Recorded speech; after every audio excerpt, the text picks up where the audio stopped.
Hi, it's Eric Paulson, and welcome to the edition of the Correspondence Corner for this week. It's been a very busy week in Washington with a lot of time and attention spent on Syria. I've had thousands of emails, hundreds of phone calls from many of you expressing your views on that issue. That's where we're going to kick it off this week.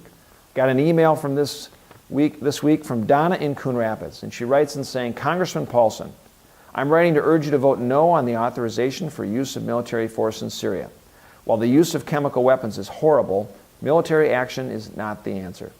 The U.S. should fully and energetically commit to a diplomatic solution and use the force of international unity to condemn and discourage the use of chemical weapons.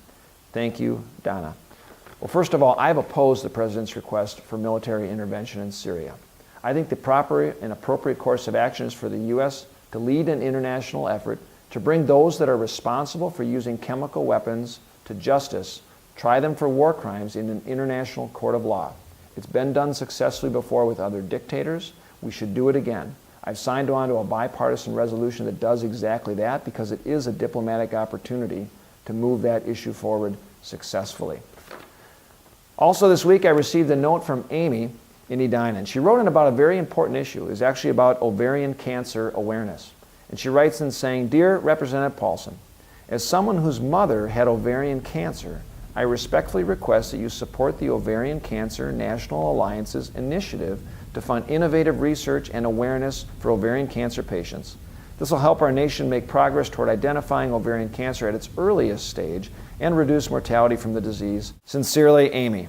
Well, ovarian cancer is a very deadly disease. The American Cancer Society estimates that another 22,000 women will be diagnosed with ovarian cancer this year, and 14,000 women will die of the deadly disease. This last weekend in Edina, I had a chance to get together with thousands of volunteers for the annual walk-run put on by the Minnesota Ovarian Cancer Alliance. Great turnout with thousands of people raising awareness and also raising important dollars for research. I support research funding as well. I'm also the co-sponsor now of special legislation to help make sure that cancer patients get the care that they need and want as a part of dealing with that deadly disease. I want to thank everyone that took the time to send in their questions this week. Thanks for joining me.